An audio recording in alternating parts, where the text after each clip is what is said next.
Hey everyone, if you like transit videos and want to make your own, I'm holding a contest this month. Link down below. Welcome everyone to Shaker Heights, Ohio, a Cleveland suburb pre-planned around a rapid rail system, and home to the least ridden multi-line light rail in America? With all that transit-oriented development? That can't be right. Hello, is this Wikipedia?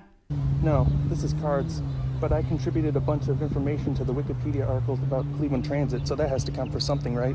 So you're telling me there's an entire city in Ohio, purpose-built around an interurban, said interurban was rebuilt as light rail, and yet hardly anyone rides the train to Cleveland? It's kind of complicated. You know what? How about you come on down to Cleveland? Down, everyone. No, yeah, I'd love to. Great, I'll send Wart. Wart?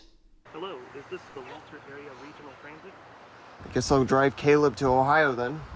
Well, I'm back in Cleveland. Shaker Heights. And I dragged Walter with me. Yay. Peace, peace. Why are we doing this? Well, Walter, the only way to find out is to go for a ride. Let's take a look at the map. Cleveland is located in northern Ohio, on the shore of Lake Erie, with a suburb of Shaker Heights to the east, and the two are connected by a pair of light rail lines. Walter, Cards, and I would be starting our adventure at Green Road Station, the eastern terminus of the Green Line.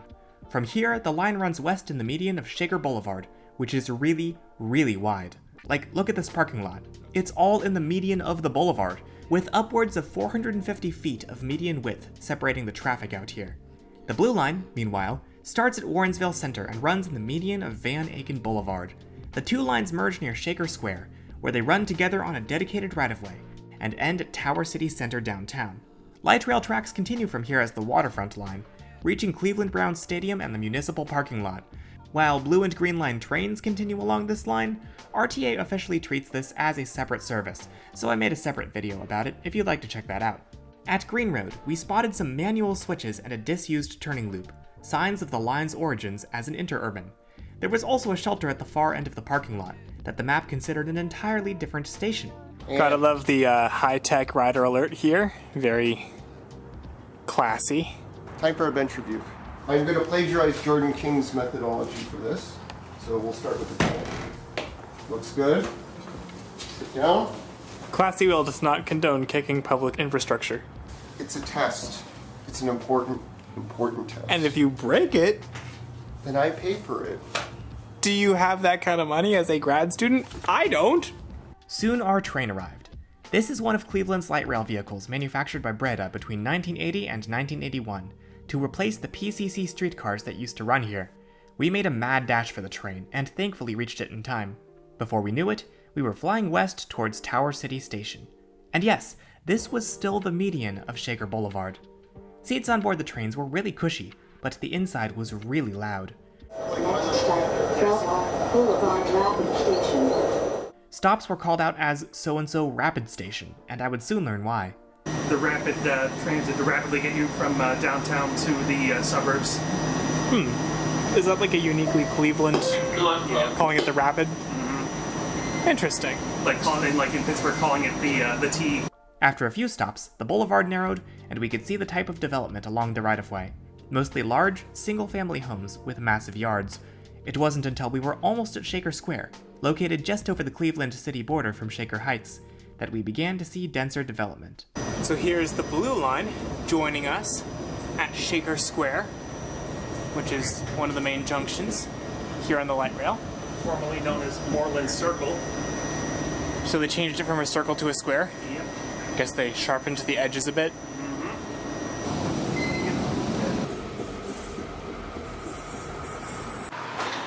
It's fine. Classy Wheel does not condone kicking public infrastructure! So here's our time lapse of the evolution of light rail timetables for Shaker Heights and Cleveland. As you can see, it's not changed very much. So it used to be designated like a bus 67, 67A for the Green Line, and then as the years went on, that designation gradually went away. Oh no.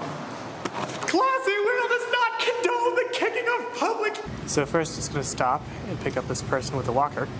At the high level, I think they're deploying a gap filler because there's still a gap between the train and the platform. Maybe that's why they had the chains. So here's the gap filler for future reference. Back on the rails, we rolled east towards Warrensville Van Aken Station. So now you might be wondering, how did all this transit-oriented development come to be? Well, here's cards to explain. The land that is now Shaker Heights was once inhabited by practitioners of the United Society of Believers in Christ's Second Appearing, better known by their spirited nicknames, the Shaking Quakers, or Shakers for short. As the 19th century came to a close, the settlement dwindled and faded away due to their practice of celibacy. Starting in the early 20th century, the area was seriously developed by brothers Orrs Paxton and Mantis James Van Swearingen. It went something like this. Hey MJ. Yes, OP. You know what would be an all-to-the-mustard idea? Let's build a garden suburb for Cleveland, blending houses into the natural environment. Well, that would be Snake's Hips, OP. We'll put in some streetcars. I've got the Municipal Traction Company on the line right now. Who? What? I'm MJ. No. In 1907, the first streetcars arrived in what became Shaker Heights, linking the rural land to existing streetcar trackage.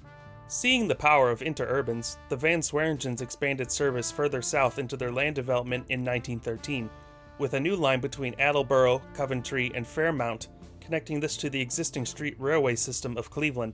This line would be extended to Cortland in 1915.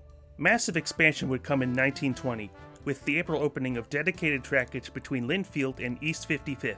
Cars would proceed onto street trackage from a ramp on East 34th. This made the original streetcar connection obsolete, and it closed a few years thereafter. In the late 1920s, the Van Sweringen brothers continued their ambitious plans with the extensions of the Rapid lines east to Warrensville and the 1930 opening of Cleveland Union Terminal, a massive transfer point between major railroad companies and the Shaker Rapid. Throughout most of the construction in Shaker Heights, streetcar lines would be built first, followed by roads, houses, and their associated suburban infrastructure. Grander plans were enacted by the Vans for these and other streetcar lines, but this was not to be. Financial ruin caused by the Great Depression, as well as the deaths of the brothers MJ in 1935 and OP in 1936, brought an end to their corporate empire. Their vast assets and untangled shell companies fell into the hands of various railroads, corporations, and Cleveland area banks. Crawling across the finish line, the Shaker Rapid reached Green Road in 1936. In 1944, the city of Shaker Heights bought the lines from the banks, only to spend 20 years paying that purchase off and another 4 years engaged in legal battles against a proposed freeway that would have killed the lines. Things weren't any better over in Cleveland, where the Cleveland Transit System and their rapid rail line faced similar struggles. In order to fulfill the requirements for federal funding, the Greater Cleveland Regional Transit Authority, commonly known as RTA, was formed to absorb all local transit, taking over CTS and Shaker operations in 1975. Looking to modernize their branding in 1979, the Shaker line was renamed the Green Line, and the Van Aken line was renamed the Blue Line. If you're enjoying this video, remember it only happened because of my wonderful Patreon supporters. So if you're a subscriber and you'd like to support, head over to the link in the description and join for only $1.80 per month. You'll get instant access to early videos and bonus content, including my childhood ride on the Santiago, Chile Metro. Is it even worth saying at this point? We rejoined the Green Line and headed west, passing the former St. Luke's Hospital, which is now home to a charter school and subsidized housing. Then we blasted our way through the inner suburbs, making a few stops before merging with the city's Red Line. For the next 3 stations, we would be on the only stretch of track in the US shared by both heavy and light rail trains. Each stop has a low-level platform for the Blue and Green lines and a high-level platform for the Red Line. If you want to see this unique interlining, you'd better visit soon, because plans are afoot to replace all services with modern light rail vehicles, perhaps the first instance of light rail replacing a heavy metro in the US. So I just got recognized by this gentleman. You want to introduce yourself? My name's Jim Spees. I'm a huge fan of transit in general. I'm from St. Louis. I'm here on business, and every time I come to Cleveland on business, I use the wonderful RTA. Then, at last, we arrived at what was once known as Cleveland Union Terminal, except now it's a kind of dead-feeling shopping mall known as Tower City Center. Union Terminal was built at the start of the Great Depression, and rail travel and interurbans would never be the same after that. By the time the Second World War ended and the economy was booming again, people were driving more than ever, and in the years that followed, many people used those cars to drive away from Cleveland. The city's population in 2024 is less than half of what it was in 1950. only 3,200 people rode the green and blue lines on an average weekday in the first quarter of 2024. That's 209 boardings per mile, lower than any other light rail system in the country, even Norfolk's infamous Tide. This system exists because it was built to modern standards and was grade separated enough to survive the fall of streetcars, but it would never be built today. And this leads me to an uncomfortable truth about rapid transit. As much as we don't want to admit it, transit just isn't as useful as it used to be. Hear me out. Before people had cars, interurbans were the clear, convenient choice for regional trips.